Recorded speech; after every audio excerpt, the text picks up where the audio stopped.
প্রিয় বন্ধুগণ, আশা করি আপনারা সকলেই ভালো আছেন। আমার শুভেচ্ছা এবং সালাম গ্রহণ করবেন।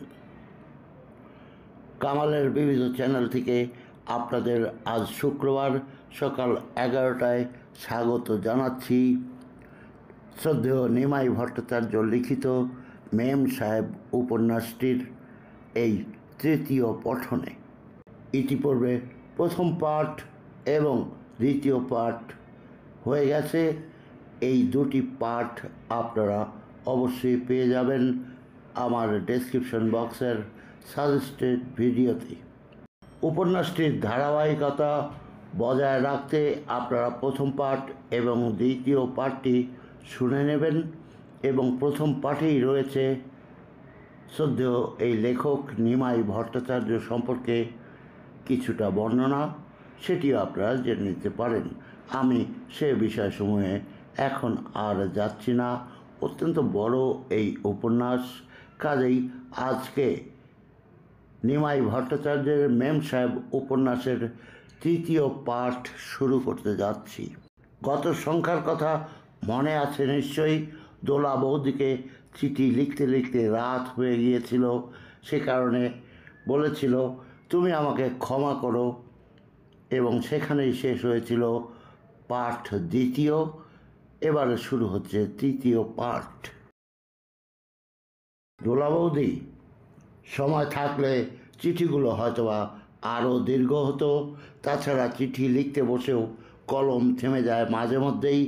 আমাকে ফাঁকি দিয়ে মনটা কখন যে অতীত দিনের স্মরণীয় স্মৃতির অরণ্যে লুকিয়ে পড়ে বুঝতে পারি না। অনেকক্ষণ ধরে খোঁজাখুঁজির পরে দেখি মেম সাহেবের আঁচলতলায় মন লুকিয়ে আছে। তোমাকে এই চিঠিগুলো লিখতে বসে বারবার মনে পড়ে সেসব দিনের স্মৃতি। আপন মনে কখনো হাসি, কখনো বা লজ্জা পাই। কখনো আবার মনে হয় মেম সাহেব গান গাইছে এবং বেসুরো গলায় আমি কোরাস গাইতে চেষ্টা করছি। এই চিঠি লিখতে বসেই আমার মনের রিভলভিং স্টেজ ঘুরে যায়, দৃশ্য বদলে যায়, আমার চোখটা ঝাপসা হয়ে ওঠে, কলম থেমে যায়। এরপর দুফোঁটা জল চোখ বেয়ে নেমে আসে।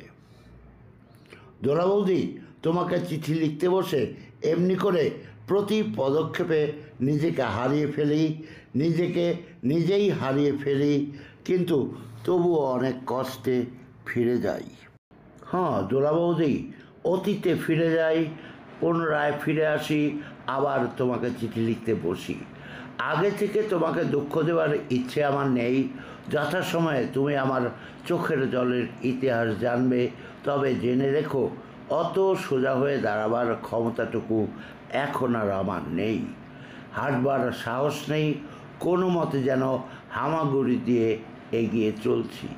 তোমার নিশ্চয়ই এসব পড়তে ভালো লাগছে না, মনটা ছটফট করছে আমাদের প্রথম অ্যাপয়েন্টমেন্টের কথা শুনতে, তাই না? শুধু প্রথম দিনের কথাই নয়, আরও অনেক কিছুই তোমাকে বলবো। তবে অনেক দিন হয়ে গেল, কিছু কথা, কিছু স্মৃতি অস্পষ্ট হয়ে গেছে, ঝাপসা হয়ে গেছে। সেদিন দুপুরের দিকে অফিসে কিছুক্ষণ কাজ করে জরুরি কাজের অছিলায় বাসায় চলে এলাম।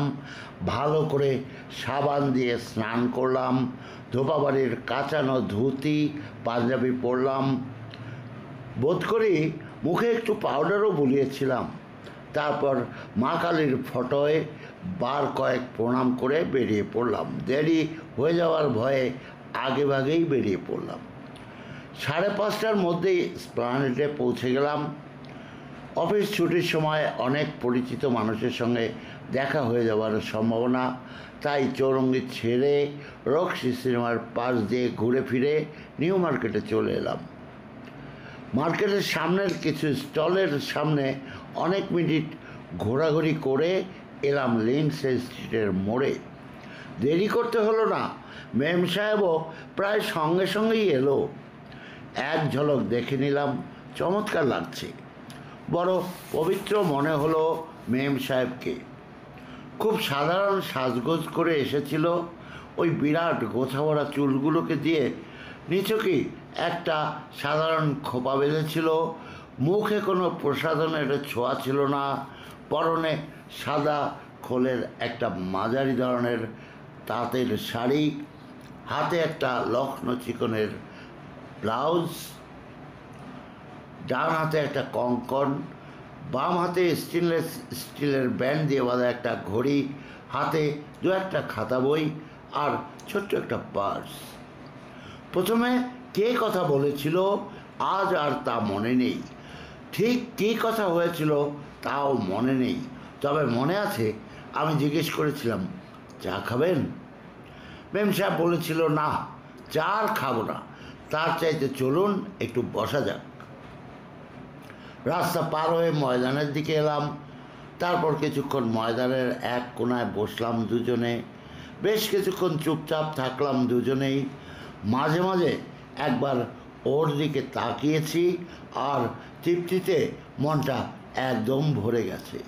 মেম সাহেবও মাঝে মাঝে আমাকে দেখছিল, কয়েকবার দুজনের দৃষ্টিতে আবার ধাক্কাও লেগেছে। হেসেছি দুজনে। এক সেকেন্ড পর আবার আমি তাকিয়েছি মেম সাহেবের দিকে। এবার আর মেম সাহেব চুপ করে থাকতে পারে না, প্রশ্ন করে, কি দেখছেন?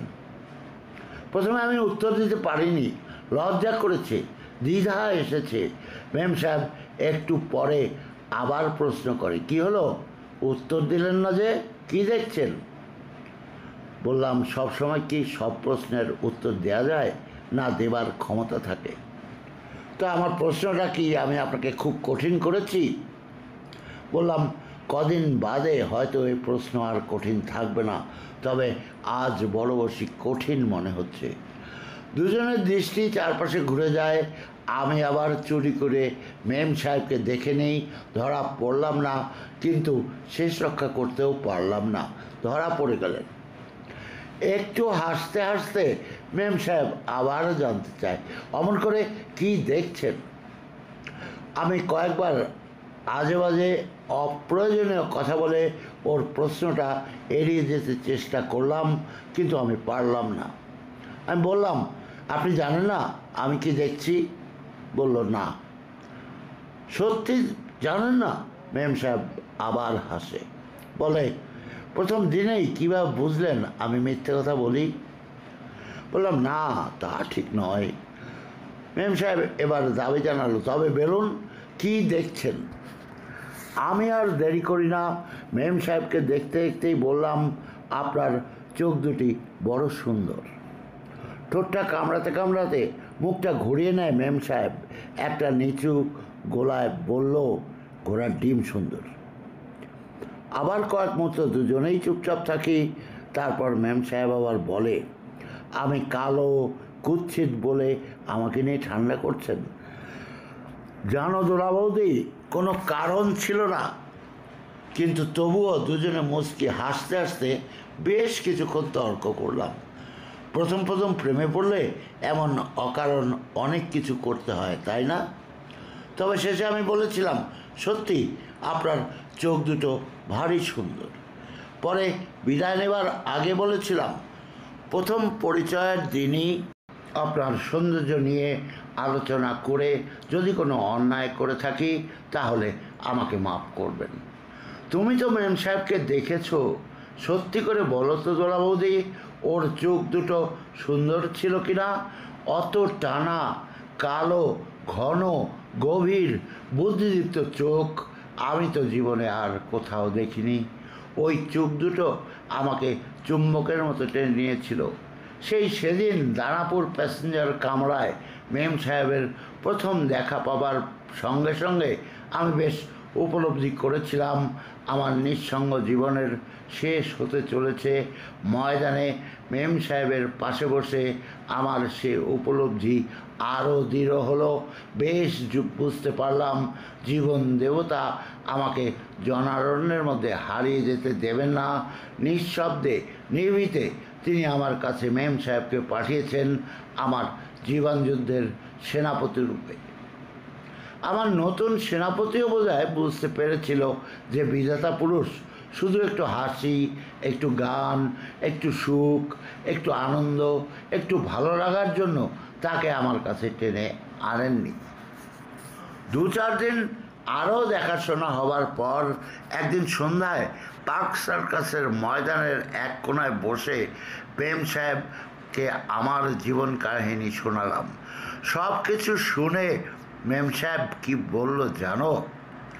বলল, ধাতুটা ভালো, তবে খাদ মিশে গেছে, গয়না গড়াবার জন্য একটু বেশি পোড়াতে হবে, একটু বেশি পেটাতে হবে। আমি চমকে উঠলাম, কারে পোড়াবেন, কাকে পেটাবেন? আপনি বুঝতে পারছেন না? আরে বুদ্ধি থাকলে তো বুঝবো।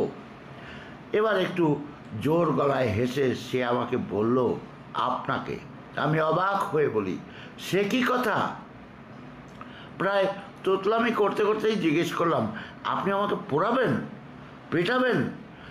মেম সাহেব গম্ভীর্য আনার ব্যর্থ চেষ্টা করতে করতে বলল, তবে আমি কি আপনাকে পুজো করব? একটু পরে বলেছিল সে, দেখবেন আপনাকে কেমন জব্দ করি, কেমন শাসন করি। বললাম, সত্যি? নিশ্চয়ই, বলল মেম সাহেব। পারবেন? নিশ্চয়ই। বেশ আত্মপ্রত্যয়ের সঙ্গে মেম সাহেব জবাবখানা দিল। পাছে হেরে যান সেই ভয়ে মা পর্যন্ত আগেভাগেই পালিয়েছেন, সুতরাং আপনি কি? আরও কয়েক সপ্তাহ কেটে গেল। ইতিমধ্যে মেম সাহেব নিশ্চয়ই বুঝতে পেরেছিল আমি পরীক্ষা দিয়ে কোনো মতে পাশ করেছি, কিন্তু ঠিক লেখাপড়ার বিশেষ কিছু করিনি। তাই বলল, রোজ একটু পড়াশোনা করবেন। সে কি, এই বুড়ো বয়সে আবার পড়াশোনা করব? সোজা জবাব আসে, বাজে তর্ক করবেন না, নিশ্চয়ই রোজ একটু পড়াশোনা করবেন। ডজনখানেক খবরের কাগজ আর ধরুন ডজনখানেক জার্নাল তো রেগুলার পড়ছি। খবরের কাগজে কাজ করতে হলে শুধু খবরের কাগজ পড়লে চলবে না, আরও কিছু পড়া দরকার। আমি চুপ করে থাকি, বসে বসে ভাবি মেম সাহেবের কথা। মেম সাহেব বলে, একটা কথা বলবেন? বললাম, বলবো। আপনি কি আমার কথায় বিরক্ত হচ্ছেন, তাই না? না না, আমি আপনার কথায় বিরক্ত হব কেন? তবে এত গম্ভীর হয়ে কি ভাবছেন বলুন তো? দৃষ্টিটা আমার উদাস হয়ে যায়, মনটা উড়ে বেড়ায় অতীত বর্তমানের সমস্ত আকাশ জুড়ে। শুধু বলি, আমি একটুও বিরক্ত হচ্ছি না, শুধু ভাবছি কেউ তো আমাকে এসব কথা আগে বলেনি। মেম সাহেব বলল, তাতে কি হলো, এমনি করেই এগিয়ে চলে আমাদের কথা। শেষে মেম সাহেব বলে, চিরকালই কি আপনি একজন অর্ডিনারি রিপোর্টার থাকবেন?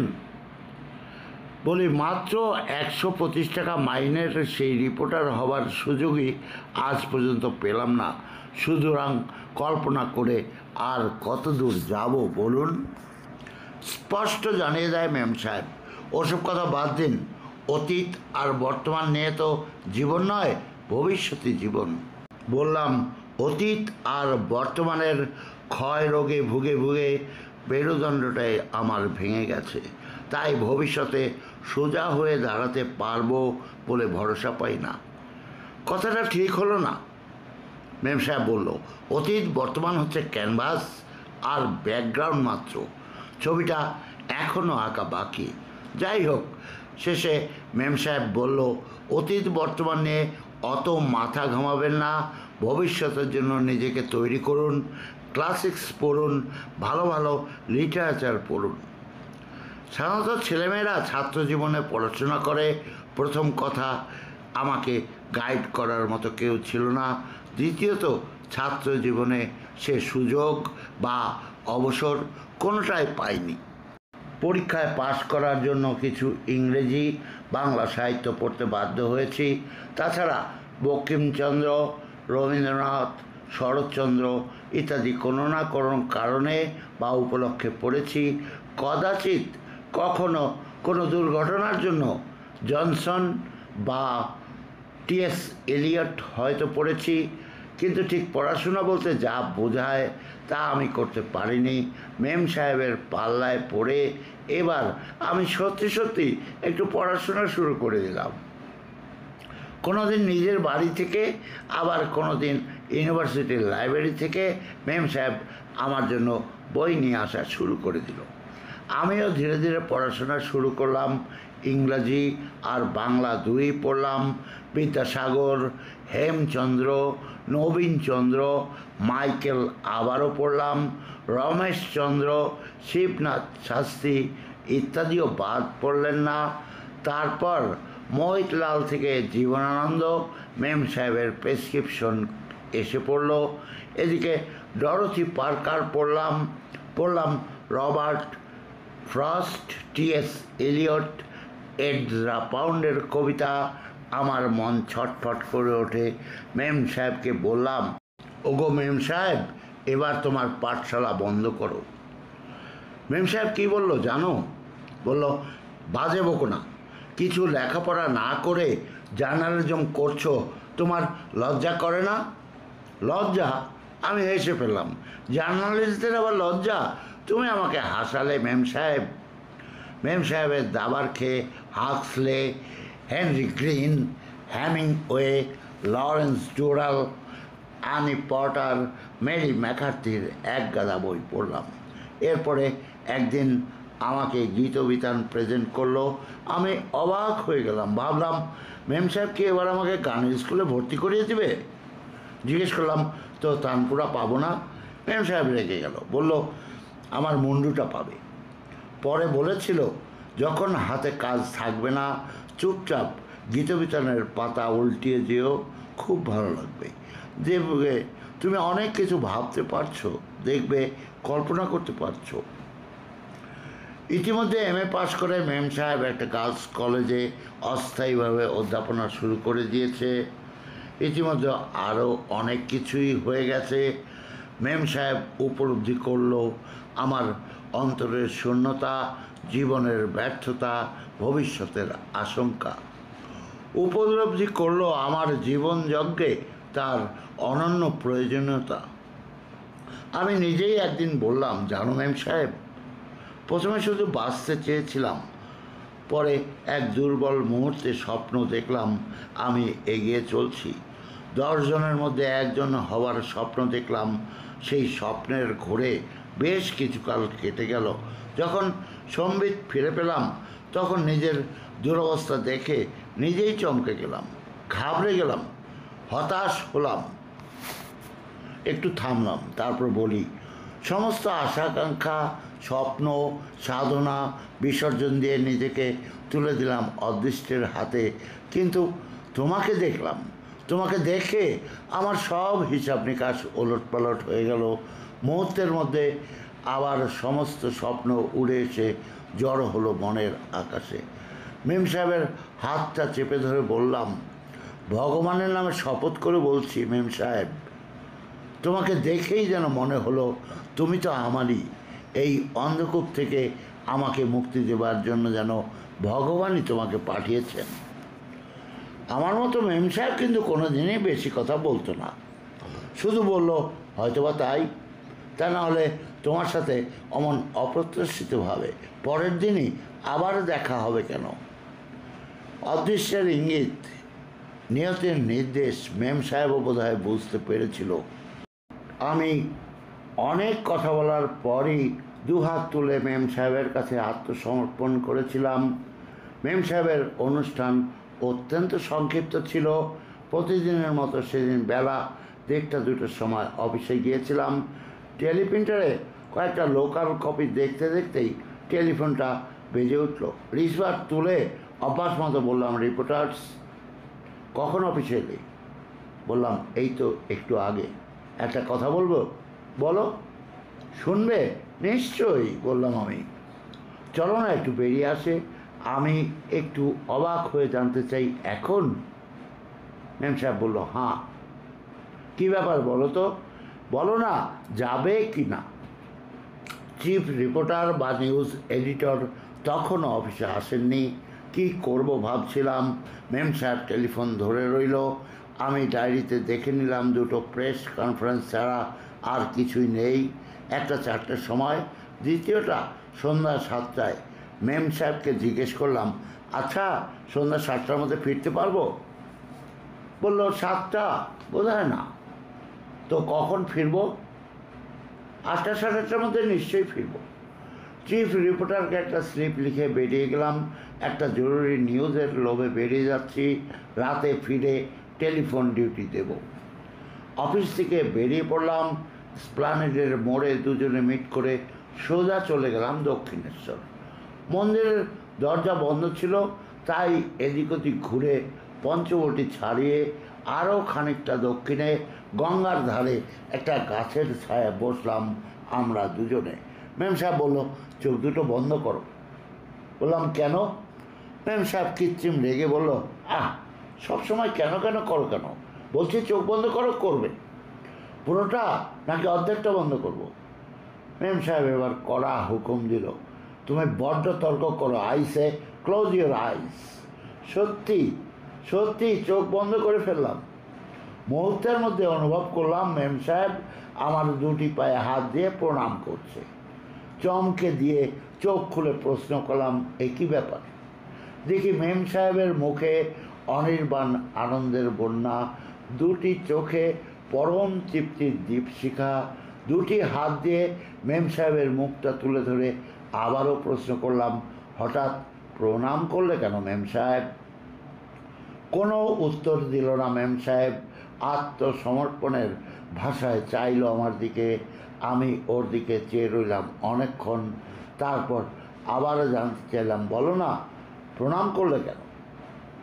এবার মেম সাহেব বলল, আমি তোকে প্রণাম করলাম, তুমি আমাকে আশীর্বাদ করবে না? আমি অবাক হয়ে যাই। নিজের দৈন্য এত স্পষ্ট হলো যে নিজেকে বেশ ছোট মনে হলো।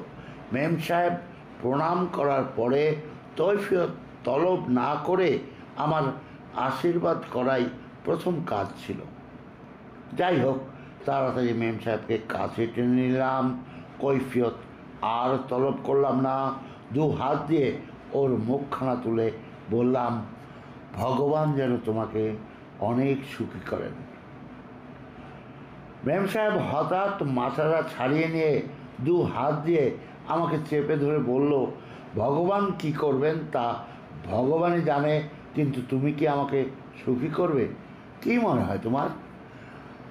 জানো, মনে মনে তো ভয়ই হয়। কিসের ভয়?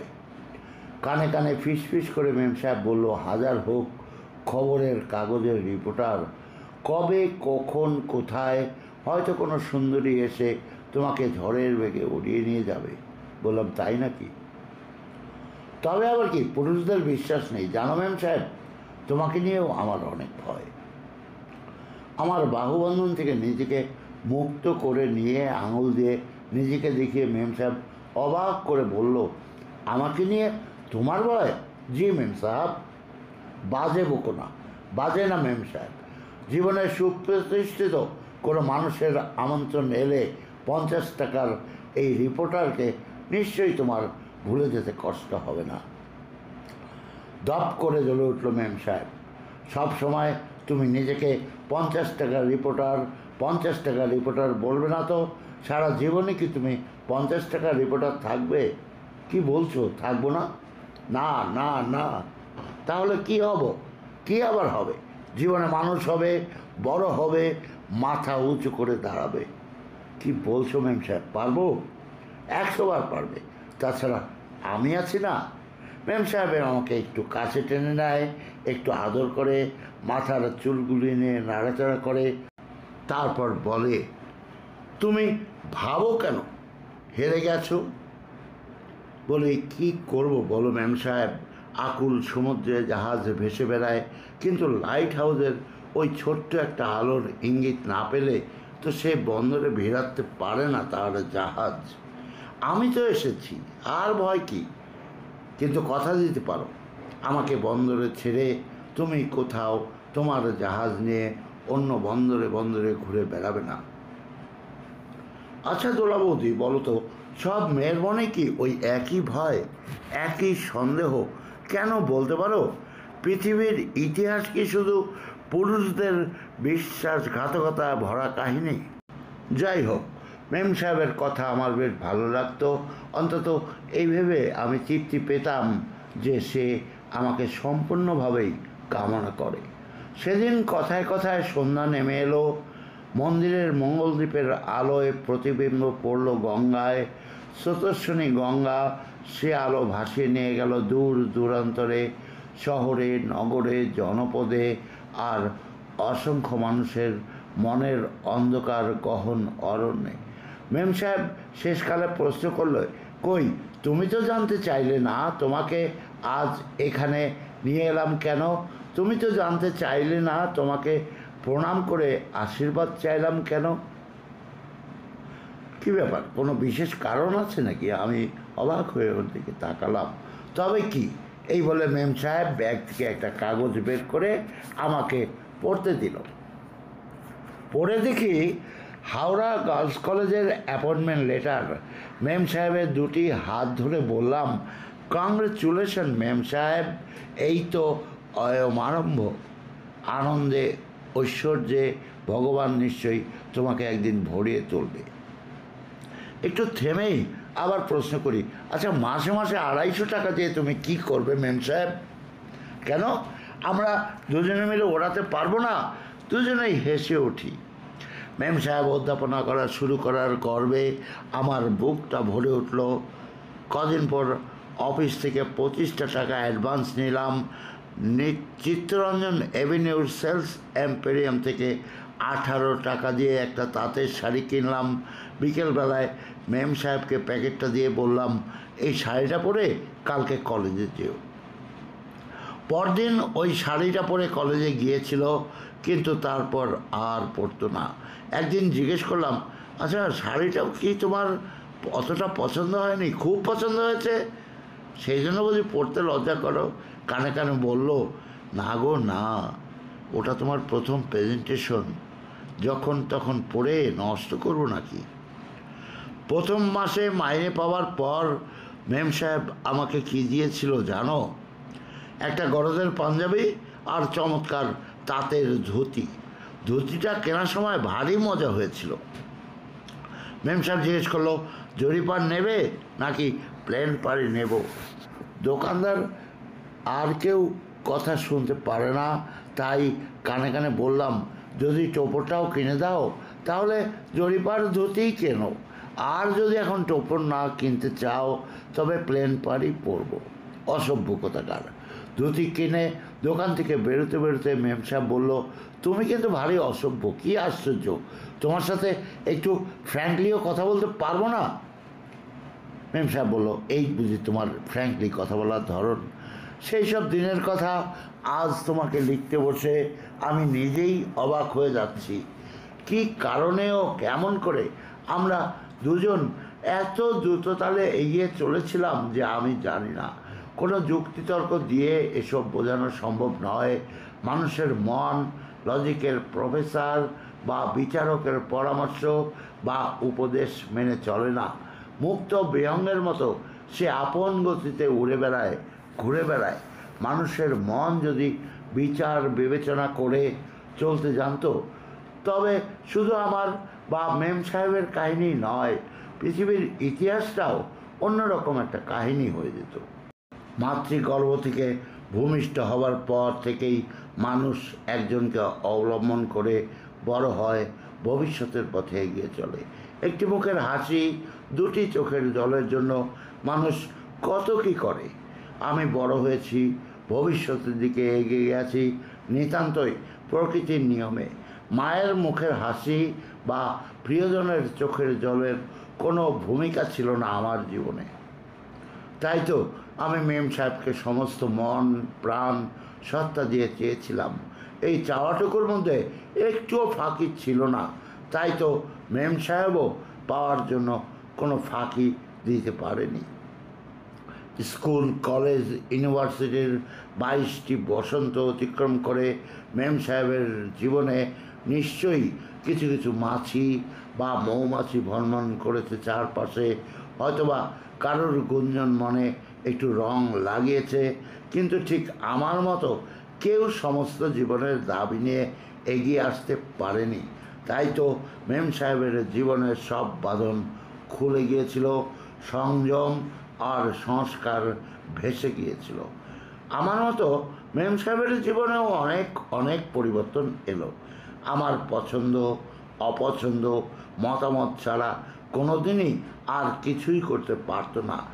আমি সঙ্গে নিয়ে গিয়ে পছন্দ না করলে শাড়ি ব্লাউজ পর্যন্ত তার কেনা হতো না। আমি জিজ্ঞেস করতাম, এতদিন কার পছন্দ মতো কিনতে? বলতো, মা অথবা দিদির পছন্দে কিনতাম। তো এখন কি তোমার মা তোমার দিদির পছন্দ রুচি সব খারাপ হয়ে গেছে? না, তা হবে কেন? মেম সাহেব বলে। তাই বলে ওরা কি চিরকালই আমার জন্য জিনিস পছন্দ করবে? মাথা ঝাঁকিয়ে বললেন, তা তো বটেই। মেম সাহেব আবার অভিমানও করতো, বেশ তো, আমার সঙ্গে দোকানে যেতে অপমান হলে যেও না। দোলা বৌদি, আমি মেম সাহেবের অভিমানটা বুঝতে পারি, তাই কথার মোড়টা ঘুরিয়ে দিই, বলি, না জানি এরপর আরও কত কি কিনে দিতে বলবে। মেম সাহেব কিন্তু আমার ইঙ্গিতটা বোঝে। প্রথমে বলে, আবার অসভ্যতা শুরু করেছ। একটু পরে একটু কাছে এসে বলে, একটু আস্তে আস্তে বলে, দরকার হলে নিশ্চয়ই কিনবে, তুমি ছাড়া কে আমায় কিনে দেবে বলো? দোলাবৌদি, ভাবতে পারছো আমার অবস্থাটা?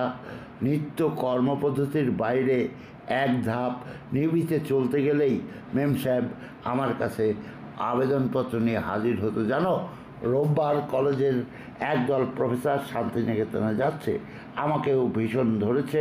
কি করবি বলো তো? কী আবার করবে? যাবে, তারপর জেনে নিই কবে ফিরবে। সেদিন রাতেই, মঙ্গলবার তো কলেজ আছে।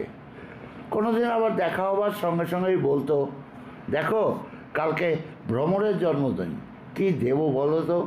আমি মেম সাহেবের কথা শুনে মনে মনে হাসতাম। ভ্রমর ওর বাল্যবন্ধু, স্কুল কলেজ ইউনিভার্সিটি একসঙ্গে পার করেছে, প্রতি বছরই জন্মদিনে যেতে হয়েছে, কিছু না কিছু প্রেজেন্টেশনও দিয়েছে।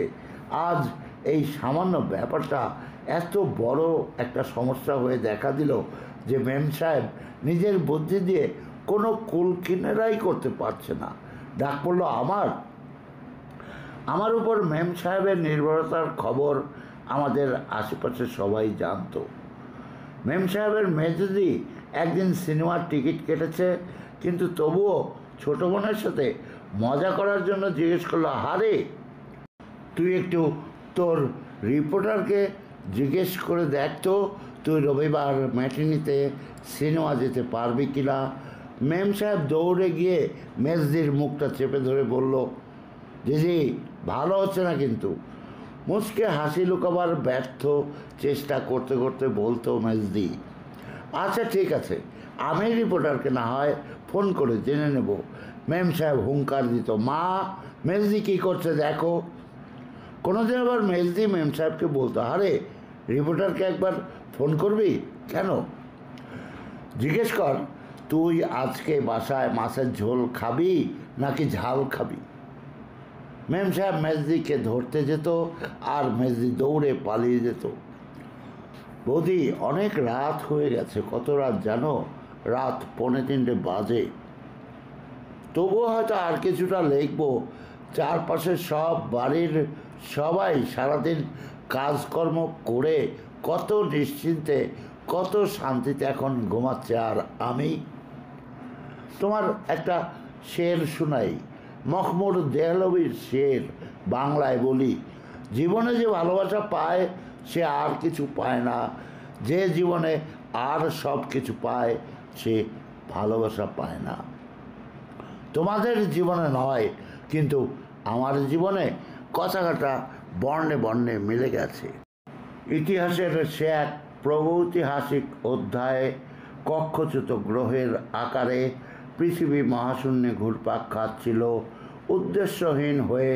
পৃথিবী কতদিন ঘুরপাক খেয়েছিল তা আমার জানা নেই কতদিন পরে সে সূর্যকে কেন্দ্র করে আপন কক্ষপথ আবিষ্কার করেছিল। তবে জানি প্রতিটি মানুষকেও এমনি উদ্দেশ্যহীন হয়ে মহাশূন্যে ঘুরপাক খেতে হয়।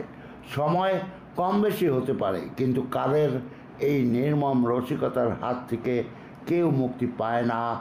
আমিও পাইনি, তোমরাও পাওনি।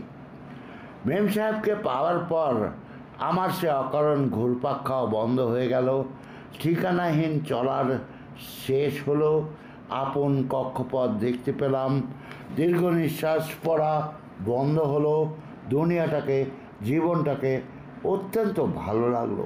তুমি তো জানো আমি সব কিছু পারি না শুধু কবিতা লিখতে, তাই কাব্য করে ঠিক বোঝাতে পারছি না। বড়বাজার বা চিতপুরের মোড়ের ফুলের দোকানগুলো দেখেছো তো কত অজস্র সুন্দর সুন্দর ফুল বোঝাই করা থাকে দোকানগুলিতে।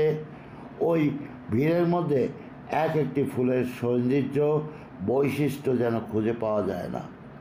কিন্তু ওই দোকান থেকে সামান্য কটি ফুল কিনে একটু সাজিয়ে গুছিয়ে ফ্লাওয়ার ভাস রাখলে সারাটা ড্রয়িং রুম যেন আলোয় ভরে যায়, তাই না? হাওড়া ব্রিজের তলায় জগন্নাথ ঘাটের পাশে মন ধরে ঝুড়ি বোঝাই করে রজনীগন্ধা বিক্রি হয়, কিন্তু সে দৃশ্য দেখা যায় না। তার চাইতে অর্গানের মতো একটা লম্বা ফ্লাওয়ার ভাসের মধ্যে মাত্র 2-4টি স্টিক দেখতে অনেক ভালো লাগে, অনেক তৃপ্তি পাওয়া যায় মনের মাঝে। জগন্নাথ ঘাটের রজনীগন্ধার পাইকারি বাজার দেখে নিশ্চয়ই কোনো কবির কোনো কাব্য চেতনা জাগবে না, কিন্তু প্রেয়সীরা অঙ্গে একটু রজনীগন্ধার সাজ অনেকের মধ্যেই তোলা লাগাবে। আমি রজনীগন্ধা না হতে পারি, কিন্তু ক্যাকটাস তো হতে পারি। ম্যাম সাহেব সেই ক্যাকটাস দিয়ে জাপানিদের ঢঙে চমৎকার গৃহসজ্জা করেছিল। আমি থেকে গেলাম, কিন্তু পরিবেশ পরিবর্তনে আমার জীবন সৌন্দর্যের প্রকাশ পেল। ইডেন গার্ডেনের ধার দিয়ে সন্ধ্যার অন্ধকারে আমরা দুজনে গঙ্গার ধারে হারিয়ে গেলাম। কয়েকটা বড় বড় জাহাজ পৃথিবীর নানা প্রান্ত ঘুরে ক্লান্ত হয়ে গঙ্গাবক্ষে বিশ্রাম করছিল। ক্লান্ত আমিও মেম সাহেবের কাঁধে মাথা রেখে একটু বিশ্রাম করছিলাম। মেম সাহেব আমার মাথায় হাত বুলাতে বুলাতে প্রশ্ন করলো, এমনি করে আর কতদিন কাটবে? তুমি কি ঘর বাঁধার কথা বলছো? সবসময় স্বার্থপরের মতো শুধু ওই এক চিন্তা। মেম সাহেব মিহি সুরে আমাকে একটু টিপ্পনি কাটল। তুমি কি অন্য কিছু বলছো? আমি জানতে চাইলাম।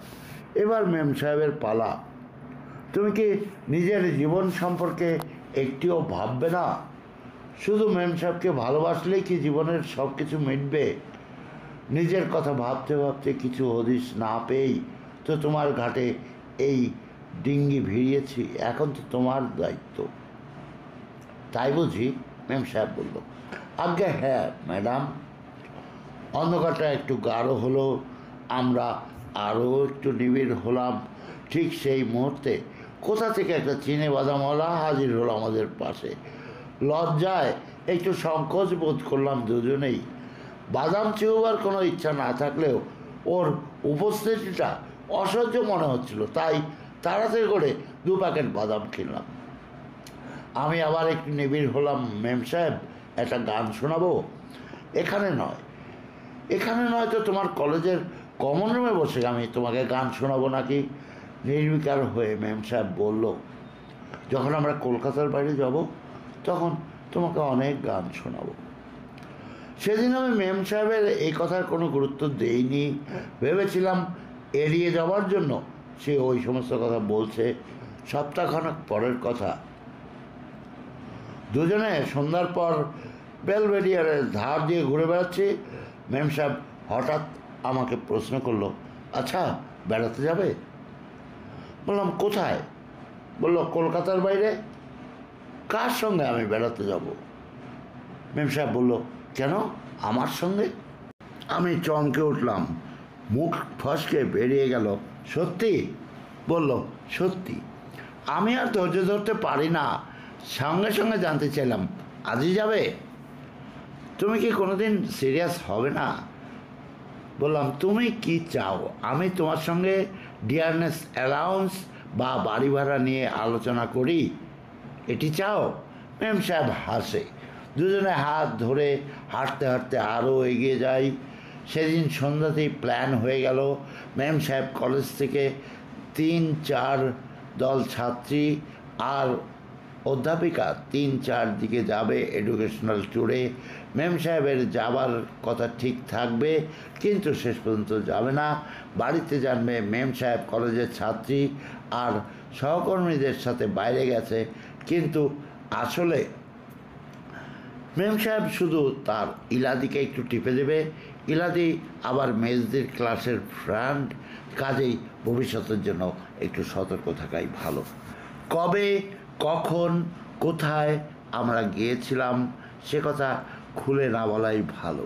জেনে রাখো, আমরা বাইরে গিয়েছিলাম, নগর কলকাতার লক্ষ লক্ষ মানুষের ভিড়ের বাইরে। মেম সাহেবকে পেয়ে আমি প্রায় উন্মাদ হয়ে উঠেছিলাম। তুমি হয়তো ভাবছো ফার্স্ট ক্লাস কম্পার্টমেন্টের কুপেতে বসে আমরা দুজন হানিমুন করতে বেরিয়েছিলাম। না, তা নয়। অত টাকা কোথায়? আমি তো মাত্র 15 টাকা নিয়ে বেরিয়েছিলাম। তবে আমার মেম সাহেব করুণাসাগর বিদ্যাসাগরের চেয়ে উদার ছিল। সেকেন্ড ক্লাসেরই টিকিট কিনেছিল, গেস্ট হাউসে 2টো ঘর ভাড়া নিয়েছিল। আমি বলেছিলাম, অযথা কেন খরচ করছো, একটা ঘর নিলেই তো হয়। মুসকি মুসকি হাসতে হাসতে মেম সাহেব বলেছিল, তুমি কি লাউঞ্জে রাত কাটাবে? লাউঞ্জে না, তার চেয়ে বরং ডাইনিং রুমের টেবিলে রাত কাটাবো, কি বলো? আচ্ছা, ওসব পরে বলবো। ট্রেনের কম্পার্টমেন্টে মেম সাহেবকে পাশে পেয়ে আমি যেন স্থির থাকতে পারছিলাম না। ইচ্ছা করছিল জড়িয়ে ধরি, আদর করি, তা সম্ভব ছিল না। যাত্রীদের সতর্ক দৃষ্টিতে যতদূর সম্ভব ফাঁকি দিয়ে মেম সাহেবকে পাশে পাওয়ার দুর্লভ সুযোগ উপভোগ করার চেষ্টা করছি। ও কখনো হেসেছে, কখনো বা চোখ টিপে ইশারা করেছে। যখন একটু বা বাড়াবাড়ি করেছি তখন বলেছে, আহ, কি করছো? আমি অবাক হয়ে প্রশ্ন করেছি, এক্সকিউজ মি, আপনি আমাকে কিছু বলছেন? আগে আপনাকে। না না, আপনাকে কি বলব? থ্যাংক ইউ, নো মেনশন, জবাব দেয় মেম সাহেব। আশেপাশের ঘর বাড়ি, বন জঙ্গল, নদী নালা পিছনে ফেলে ট্রেনটা ছুটে চলে সামনের দিকে। আমাদের দুজনের মনটাও দৌড়তে থাকে ভবিষ্যতের দিকে।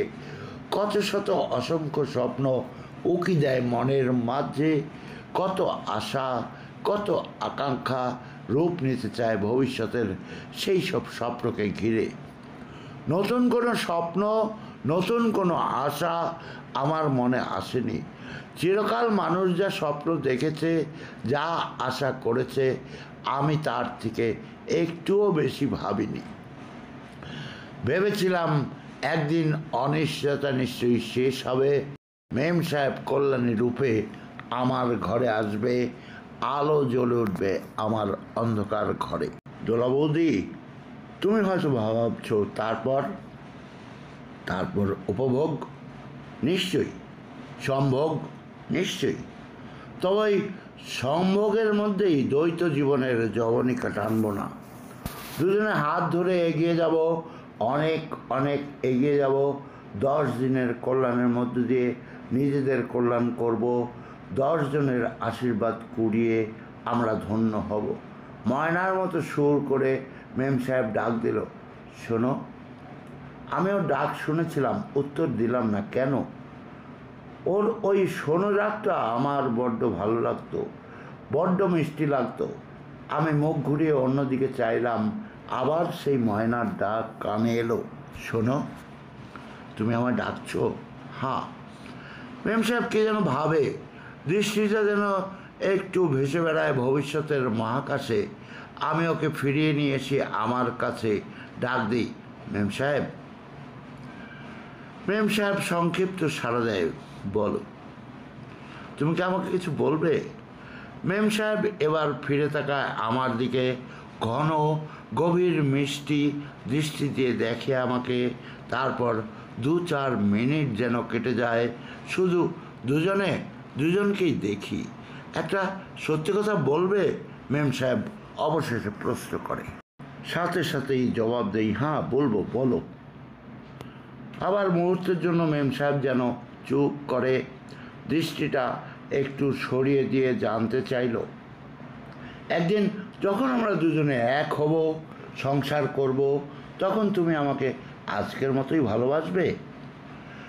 ইচ্ছা করলো মেম সাহেবকে টেনে নিই বুকের মধ্যে, ইচ্ছা করলো আদর ভালোবাসায় ওকে স্নান করে দিয়ে বলি, সেদিন তোমাকে হাজারো গুণ বেশি ভালোবাসবো, কিন্তু বৌদি পারলাম না। কম্পার্টমেন্টে আরও কজন যাত্রী ছিলেন, তাই শুধু মেম সাহেবের হাতটা ধরে নিয়ে বললাম, আমাকে কি আজও তোমার দুশ্চিন্তার কারণ মনে হয়?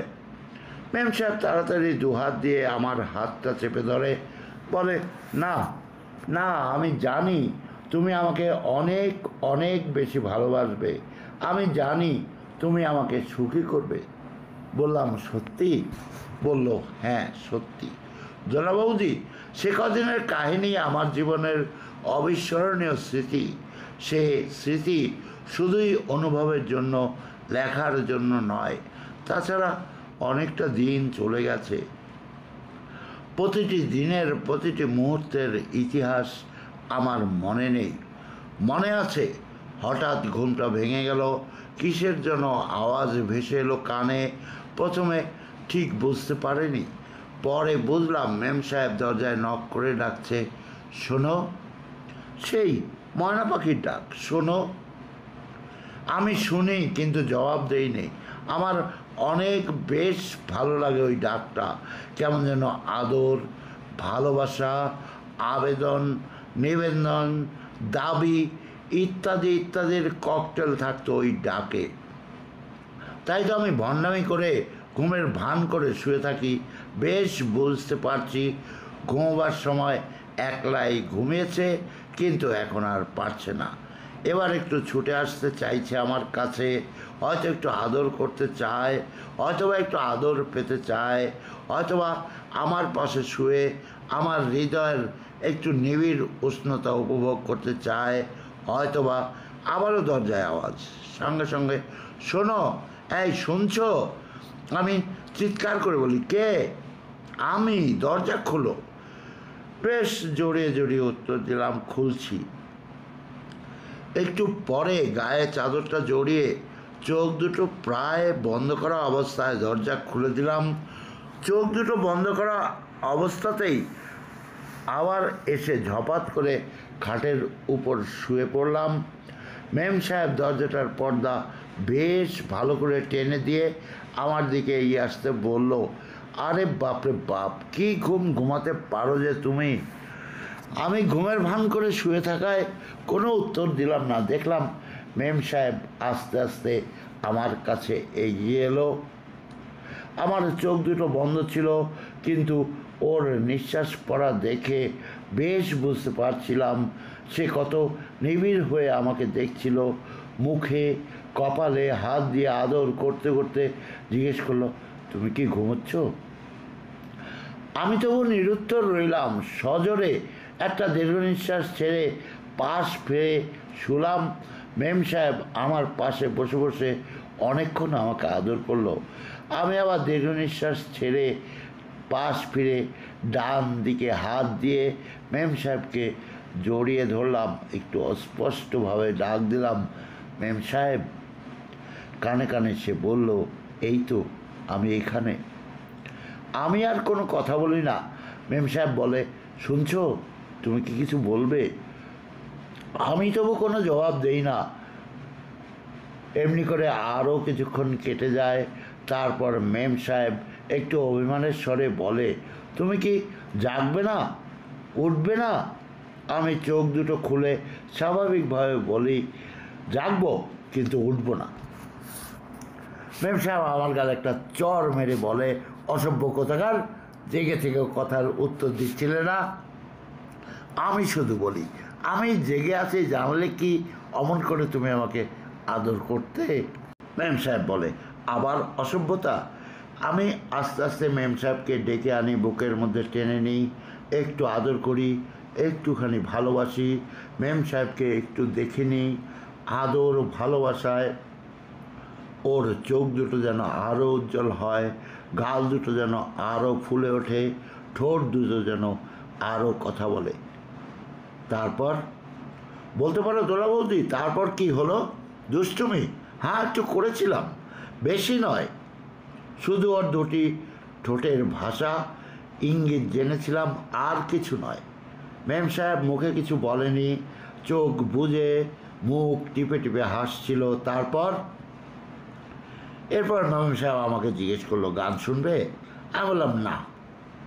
বেশ করবো, আমি গান গাইবো, তোমাকে শুনতে হবে না।